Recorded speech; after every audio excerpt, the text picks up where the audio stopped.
Hi friends, welcome back to my channel. Interesting వీడియోల కోసం నా ఛానల్‌ను సబ్స్క్రైబ్ చేసుకోండి. 'నాయకుడు' భారతీయ సినీ చరిత్రలోని అత్యంత గొప్ప చిత్రాల్లో ఒకటి. అలాంటి ఆల్ టైమ్ క్లాసిక్ అందించిన కమల్ హాసన్, మణిరత్నం జోడీ దాదాపు 4 శతాబ్దాల తర్వాత కలిసి చేసిన సినిమా 'థగ్ లైఫ్'. భారీ అంచనాల మధ్య ఈ రోజే ప్రేక్షకుల ముందుకు వచ్చింది. ఆ సినిమా రివ్యూ ఏంటో చూద్దాం పదండి. ఇక కథ విషయానికి వస్తే, రంగరాయ శక్తిరాజు అంటే కమల్ హాసన్ ఢిల్లీలో చిన్న రౌడీగా మొదలుపెట్టి పెద్ద గ్యాంగ్‌స్టర్‌గా ఎదుగుతాడు. తన వల్ల ప్రాణాలు కోల్పోయిన ఓ వ్యక్తి కొడుకు అయిన అమర్ అంటే శంభును చేరదీసి తన కొడుకులా పెంచుతాడు. తన వ్యాపార సామ్రాజ్యాన్ని విస్తరించే క్రమంలో శక్తిరాజుకు పెద్ద ఎత్తున శత్రువులు తయారవుతారు. వాళ్ళందరినీ తట్టుకొని శక్తిరాజు తన సామ్రాజ్యాన్ని నిలబెట్టుకుంటాడు.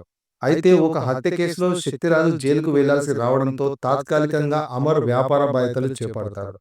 శక్తిరాజు బయటికి వచ్చేసరికి అమర్ శక్తివంతుడుగా అవుతాడు. ఈ క్రమంలో ఇద్దరి మధ్య దూరం మొదలవుతుంది. ఈ దూరం ఎక్కడి దాకా వెళ్ళింది, ఇద్దరి మధ్య పోరాటం, తప్పనిసరి పరిస్థితుల్లో ఎవరు పైచేయి సాధించారు అన్నది మిగతా కథ.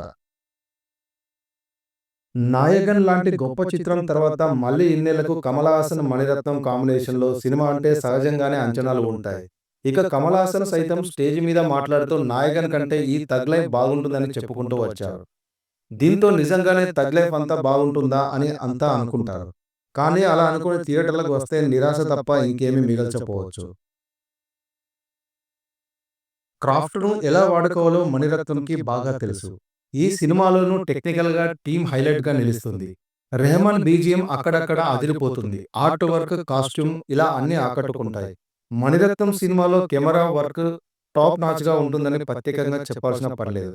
నిర్మాణ పరంగా ఈ చిత్రం ఎంతో గ్రాండియర్‌గా కనిపిస్తుంది. అన్నీ ఉన్నా అసలు కథలో ఎమోషన్, క్లారిటీ లేనట్టుగా కనిపిస్తుంది. పాత కథనే మరింత పాత ఫార్మాట్‌లో తీసినట్టుగా అనిపిస్తుంది.